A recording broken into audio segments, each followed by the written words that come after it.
surprised after 2 years and, the band Women haven't toured the world, you guys still remember Jamestown? Yeah, of course. Although it must be hard to forget. I remember you guys opened for karaoke, and then you went up to another bar and carved pumpkins. And no, it was great.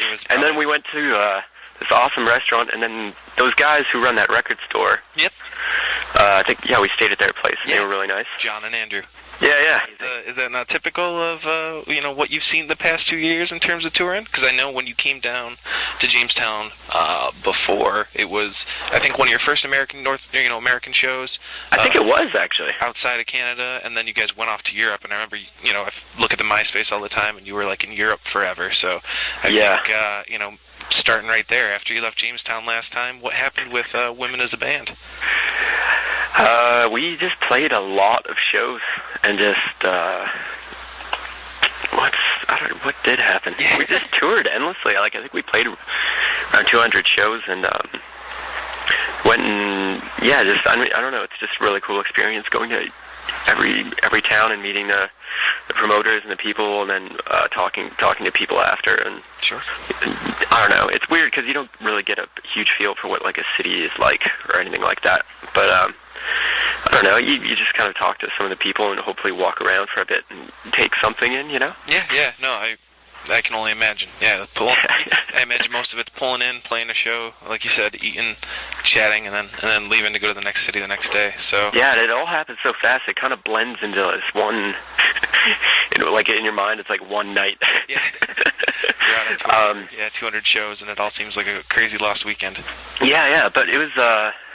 I don't know. It was really good. Cool. And then we came back after all those shows and just got jobs, and we were just kind of had a bit more repetition in our lives, just working and being, like in one place for an extended period of time, which was kind of nice. And then by the time we were done recording the records, we were really excited about going on tour again. So I feel like the live shows have actually been really incredibly loud. Sure.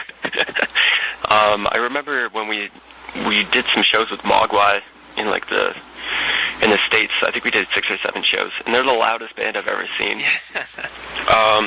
And we kind of, as a result, things got kind of louder. So I don't know. I feel like on the last record when we were touring, the songs didn't really sound at all like the record. Sure. But this time around, I feel like it's a lot closer. Okay. So I don't know. I always feel like it's obviously you don't want someone to just like mechanically recreate a record live, Yeah. But at the same time, I feel like you kind of get your hopes up, and if you get attached to an album, and then there's this kind of anticipation for the show, and then you go, and it's so different. Like it's almost like a different band. I feel like it's kind of disappointing. So I feel like we're avoiding that this time around. Sure. I feel like it's a lot closer, and this album is actually more representative of us, as a band. I mean, we weren't even really a band when we recorded the first album. Okay. And I wonder, in terms of, you mentioned not wanting to go out and mechanically replay an album, but touring on this album, you will have had, you've got 2 albums under your belt. I mean, was there ever that feel when you were out on the first album that you only had such a limited set of songs to draw from, to play, and now you can kind of, you know what I mean? You can almost revisit songs from the first album. Yeah, it's been really fun actually having, for a while we only had 9 songs and a Devo cover. Those were the only songs we knew how to play. So now, it's a lot more fun, like night to night, depending on where we are and what mood we're in and who we're playing with or whatever. We can just compile a set list, and it's really interesting. And actually, something that's been really rewarding about the whole thing is none of us are bored of playing the old songs, which is a good sign, I think.